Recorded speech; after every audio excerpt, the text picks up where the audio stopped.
मध्य प्रदेश में बीएसपी की अब अपनी पुलिस होगी। सुनने में ये भले ही अटपटा लगे, लेकिन ये सच है। मायावती ने प्रदेश में अपनी अलग पुलिस फोर्स बनाने का ऐलान कर दिया है। इसकी शुरुआत सीधी जिले से हुई है। यहाँ बीएसपी के पुलिस अधिकारी कंधों पर 3 स्टार, 2 स्टार और 1 स्टार लगाकर सड़क पर उतरे। इस फोर्स के लिए अधिकारियों के नाम का भी ऐलान कर दिया गया है। बीएसपी का कहना है कि ये लोग दलितों की रक्षा करने का काम करेंगे। सवाल ये है कि क्या बीएसपी और मायावती को मध्य प्रदेश पुलिस पर भरोसा नहीं है? उससे भी बड़ा सवाल ये है कि क्या इस तरह की फोर्स तैयार करना कानूनी रूप से सही है?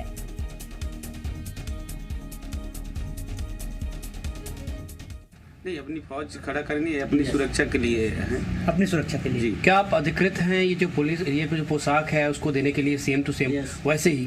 जी, बहुजन समाज पार्टी राष्ट्रीय पार्टी है। हमारे बहन कुमारी मायावती जी के आदेशानुसार हम लोग काम करते हैं और उनके आदेश के बिना कोई भी अपने मनमानी काम हम नहीं करते हैं। जो हमें भोपाल से गाइडलाइन मिलती है हम उसी हिसाब से काम करते हैं। बहुजन समाज पार्टी के वॉलंटियर फोर्स हैं जिला की। आपकी नियुक्ति कहाँ से की गई है? ये जो आपके कंधे में 3 स्टार लगे हुए हैं, ये नियुक्ति भोपाल से होती है। हमारे जो अध्यक्ष हैं, यहाँ के प्रभारी हैं हमारे सीधी के, उनके द्वारा ये सब दिया जाता है आदेशानुसार।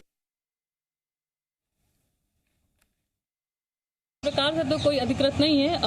तत्संबंध मेरे द्वारा भी परिचर्चा की गई। उनको स्पष्टता शब्दों में इनके जो है उस समझा दिया गया है कि आप इसके पास इस प्रकार से कोई अधिकार पत्र हो तो आप प्रदर्शित करिए, अन्यथा इसको क्या होगा कि इस प्रकार की वेशभूषा का धारण न करें, और यदि ऐसा पाया जाएगा तो निश्चित रूप से वैधानिक कार्रवाई भी की जाएगी। और चलिए अधिक जानकारी लेंगे। जी मीडिया संवाददाता आकाश द्विवेदी हमारे साथ जुड़ गए हैं। आकाश, बीएसपी की अलग पुलिस फोर्स होगी, क्या उद्देश्य के पीछे बीएसपी ने इस तरह की पुलिस फोर्स का गठन किया है? देखिए, सीधी जिले में ये पुलिस देखी गई, इसका नाम प्रेरणा है Bahujan Samajwadi Party Volunteer Force BVF। इस नाम से ये पुलिस की तैनाती की गई है, यानी कि ये वॉलेंटियर्स हैं बहुजन समाजवादी पार्टी के। और जो पार्टी कार्यालय के लोग हैं वो ये बताते हैं कि ये कोई नई व्यवस्था नहीं है, ये व्यवस्था पहले से चली आ रही है अपने लोगों को सुरक्षा देने के लिए। बीएसपी का मानना है कि जब पुलिस प्रशासन उन्हें सुरक्षा नहीं मुहैया कराती है, ऐसे में उन्होंने अपनी फोर्स खुद बना ली है और इन्हें स्टार भी दिए हैं। स्टार विधानसभा के हिसाब से, जिला के हिसाब से, जो स्तर के अनुसार पदाधिकारी हैं, जो जिन लेवल पर अपना काम सुरक्षा व्यवस्था देखते हैं, उनको स्टार दिया जा रहा है। लेकिन बड़ा सवाल प्रेरणा यही है, जब प्रदेश में खुद की पुलिस है और MP पुलिस है, UP पुलिस है, हर प्रदेश की बात करें, क्योंकि बीएसपी उत्तर प्रदेश में अच्छा वर्चस्व रखती है। मध्य प्रदेश की बात करें तो इतना ज्यादा वर्चस्व देखने को नहीं मिलता। लेकिन जिस तरह से सीधी की सड़कों पर हमने देखा कि बीएसपी की पुलिस घूम रही है, वो अपने आप में सवाल खड़े करती है। इन पुलिस के पास स्टार भी है, हालांकि हथियार नहीं दिए हैं, लेकिन डंडा जरूर है। पदाधिकारियों का यह कहना है कि डंडे के जरिए अपनी सुरक्षा व्यवस्था बरकरार रखते हैं। बिल्कुल आकाश, मैं आपको यहाँ रोकना चाहूंगी। हमारे साथ इस वक्त रमाकांत जी जुड़ गए हैं, प्रदेश अध्यक्ष हैं बीएसपी के। रमाकांत जी, स्वागत करती हूँ आपका जी मध्य प्रदेश छत्तीसगढ़ में। बहुत बहुत धन्यवाद। रमाकांत जी, सीधा सवाल मेरा यही है, बीएसपी ने जो अपनी अलग पुलिस फोर्स बनाई है, क्या उद्देश्य? देखिए, ये पुलिस फोर्स नहीं है जी, ये बहुजन वॉलेंटियर फोर्स है, जो कि मानवर काशीराम साहब, जो कि बहुजन समाज पार्टी के संस्थापक हैं, उन्होंने उसी समय से बहुजन वॉलेंटियर फोर्स का भी गठन किया था। वो इसलिए कि हमारे जो कार्यक्रम होते थे ग्रामीण लेवल पे और बड़े बड़े भी कार्यक्रम होते थे, तो उनकी व्यवस्था देखरेख करने के लिए हमको वॉलंटियर की जरूरत होती थी। तो वॉलंटियर की जरूरत होती थी, उन वॉलंटियर को नाम क्या दिया जाए? तो मानवर काशीराम साहब ने पूरे देश के जो नौजवान होते थे 18 साल से 25 साल के, 30 साल के, और उनको एक समझाया जाता था कि जब इस आंदोलन को आगे बढ़ाना है तो आंदोलन को आगे बढ़ाने के लिए एक डिसिप्लिन लाने के लिए, अगर कोई अनुशासनहीनता करता है तो उसको सबक थोड़ा सा डांटने के लिए भी हमें एक बहुजन वॉलंटियर फोर्स का गठन करना है। इसका काम ये रहेगा कि जहां हमारे कार्यक्रम होंगे तो मीटिंग स्थल पर जो हमारी बहन बेटियां मीटिंगों में आती हैं, तो उनके लिए पानी की व्यवस्था, उनकी बैठने की व्यवस्था, कोई डिस्टर्ब तो नहीं कर रहा, तो उनकी व्यवस्था। लेकिन रमाकांत जी, ये सारी व्यवस्थाएं तो पुलिस भी देख सकती है, फिर इस फोर्स का गठन करने? पुलिस ना, पुलिस इतने कार्यक्रम होते हैं, क्या पुलिस वहां पर व्यवस्था के लिए पहुंचती है? नहीं पहुंचती पुलिस।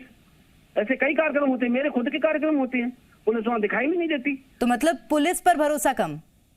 नहीं, पुलिस पर भरोसा है पर आती नहीं है ना, वहाँ पे आती ही नहीं है। भरोसा तो है, आए तो हम तो वेलकम करते हैं। ठीक है रमाकांत जी, हमारे साथ इस वक्त जेपी धनोपिया जी जुड़ गए हैं, कांग्रेस से अपना पक्ष रखेंगे। धनोपिया जी, बहुत स्वागत करती हूँ आपका जी मध्य प्रदेश छत्तीसगढ़ में। धनोपिया जी, आपको भी इस बारे में जानकारी होगी, जो बीएसपी ने अपनी अलग पुलिस फोर्स बनाई है, हालांकि उसका उद्देश्य थोड़ा सा अलग जरूर है, लेकिन उनका ये कहना है कि कार्यक्रमों में ये पुलिस जैसी भूमिका निभाएगी, ये जो फोर्स रहेगी बीएसपी के कार्यक्रमों में। कैसे देखते हैं इसे? नहीं, देखिए, एक वॉलंटियर्स के रूप में वो किसी को भी जिम्मेदारी दे सकते हैं जी। उनके अपने कार्यक्रमों के लिए व्यवस्था बनाने के लिए वॉलंटियर्स की आवश्यकता हो सकती है।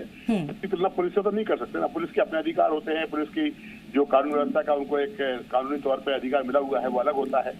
वॉलंटियर्स से व्यवस्था ही बना सकते हैं। ये कहना कि पुलिस का सब्स्टिट्यूट हो सकते हैं, ये तो शायद अति संयुक्ति होगी और निश्चित रूप से कहीं ना कहीं उन्हें कमी महसूस हो रही है मध्य प्रदेश में या हर जगह कि पुलिस उनको सहयोग नहीं कर रही होगी। जिस तरह का भेदभाव होता है, जो भारतीय जनता पार्टी की मानसिकता है, उससे घबरा के डर के उन्होंने इस तरह के हालात बनाए हैं। निश्चित रूप से बिल्कुल धनोपिया जी, एक और आरोप रमाकांत जी ने मध्य प्रदेश की पुलिस पर लगाया है कि पुलिस एक्शन नहीं लेती है। रमाकांत जी, सही हूँ मैं?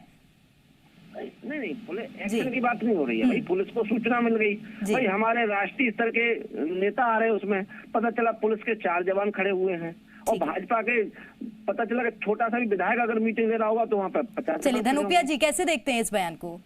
इसको प्रेरणा जी, मैं तो यही कहूंगा, समरथ को नहीं दोष घुसाई। जिसकी सत्ता होती है वो सारे कायदे कानूनों को जेब में रख के चलता है। भाजपा यही कर रही है और कानून व्यवस्था बिगाड़ने में और कानून का दुरुपयोग करने में भारतीय। ठीक है धनोपिया जी, इस वक्त मैं थोड़ा सा आपको यहाँ रोकना चाहूंगी। हमारे साथ रजनीश अग्रवाल जी जुड़ गए हैं, बीजेपी से अपना पक्ष रखेंगे। रजनीश जी, बहुत स्वागत है आपका। जी धन्यवाद। रजनीश जी, विषय मैं आपको थोड़ा सा बता देती हूँ। यहाँ पर बीएसपी की जो अपनी अलग फोर्स है, वॉलंटियर्स के तौर पर ये लोग काम करेंगे, जो ड्रेस पहने हुए हैं, वर्दी पहने हुए हैं। कैसे देखते हैं इसको? आरोप ये भी है कि बीजेपी के जब कार्यक्रम होते हैं तो पुलिस के अधिक जवान होते हैं, लेकिन बीएसपी के कार्यक्रम होते हैं तो वहां पर पुलिस जवानों की जो मौजूदगी होती है वो कम होती है। यही उद्देश्य है कि वहां पर रक्षा की जा सके। देखिए, पुलिस की व्यवस्था सुरक्षा की दृष्टि से तमाम प्रकार के जो उनके पैरामीटर हैं उनके तहत होती है, लेकिन भारतीय जनता पार्टी भी बड़े बड़े कार्यक्रमों का आयोजन करती है और वहाँ कहीं कोई सुरक्षा की व्यवस्था के लिए हम पुलिस से कोई सुरक्षा अतिरिक्त जवान की ऐसी मांग भी नहीं रखते, होती भी है। संघ के बड़े कार्यक्रम होते हैं, अभी जिला प्रशिक्षण वर्ग चल रहे हैं, 150-200 की संख्या के प्रशिक्षण वर्ग हो रहे हैं। आप जाकर देखिए, अपने कैमरामैन से कहिए, वो जाके दिखाएंगे तो वहाँ कोई पुलिस तैनात नहीं है। ठीक है रजनीश जी, हमारे कार्यकर्ता ही वहाँ सुरक्षा की व्यवस्था संभाल रहे होते हैं और सुरक्षा इतनी हमारी चौकसी होती है कि अंदर से बाहर, बाहर से भीतर होने के लिए विधिवत जो प्रक्रिया है उसका पालन करना पड़ता है। तो ये अपने राजनीतिक दलों की अपनी व्यवस्थाएं होती है, हर संगठन करता है। अगर इन्होंने भी कुछ तय किया होगा तो अच्छा है। ये तो कार्यकर्ताओं के निर्माण की व्यवस्था, अपने पार्टी की प्रबंधन की व्यवस्था है, उनकी आंतरिक व्यवस्था के तौर पर उसको देखा जाना चाहिए। लेकिन जहाँ सुरक्षा की जरूरत है, जो पुलिस को संभालने का कानून और व्यवस्था का मामला है, वहाँ पुलिस संभालेगी, नहीं संभालेगी। लेकिन एक बात नहीं मानते कि ये जो वर्दी पहनकर ये जो जवान खड़े हुए हैं वॉलंटियर्स के तौर पर, ये कहीं ना कहीं पुलिस की कार्यशैली पर भी चुनौती के रूप में खड़े हुए हैं? देखिए, मुझे नहीं पता किन जमानों की आप चर्चा कर रहे हैं, लेकिन मैंने कहा कि कानून के दायरे में जो तमाम प्रकार के सुरक्षा के प्रोटोकॉल्स हैं उनके दायरे में अगर कोई संगठन इस प्रकार की अपनी अंदरूनी व्यवस्थाएं करता है तो गलत नहीं है, लेकिन कानून का दायरा है। हाँ, जहाँ सुरक्षा व्यवस्था, कानून व्यवस्था का सवाल है, वहाँ जो पुलिस को जिम्मेदारी लेनी है वो पुलिस को लेनी पड़ेगी, उसमें कोई दो मत नहीं है।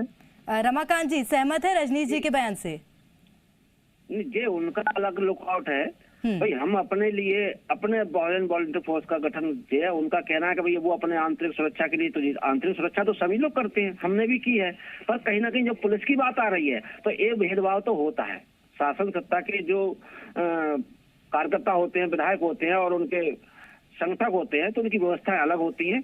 ठीक है, भेदभाव होता है या नहीं, हमारे साथ कांग्रेस से भी जेपी धनोपिया जी जुड़े हैं, उनसे भी जान लेते हैं। होता है, इसमें कोई दो राय नहीं। आप भी देख सकते हैं, आप तो न्यूज है, आपसे तो कोई चीज छुपी नहीं है।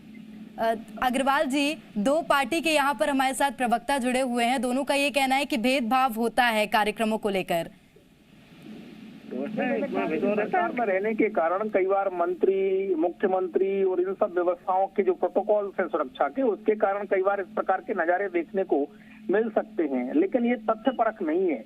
और पुलिस इस प्रकार का कहीं कोई भेदभाव नहीं करती। किसी सुरक्षा के प्रोटोकॉल को अगर पुलिस ने तोड़ा है और जहां सुरक्षा और कानून व्यवस्था की दृष्टि से पुलिस की मौजूदगी होनी चाहिए और नहीं है, तो उनको जरूर स्पष्ट उजागर करनी चाहिए ऐसे कार्यक्रमों के मामले में और ऐसे इस प्रकार की व्यवस्थाओं के मामले में, तो पुलिस आवश्यक उसमें सुधार भी करेगी। लेकिन जो बिल्कुल निश्चित रूप से तो ये माना जा सकता है कि इस तरह का भेदभाव होता नहीं है, वो पार्टियों का मानना है। बहुत शुक्रिया आप तीनों मेहमानों का हमारे साथ जुड़ने के लिए। और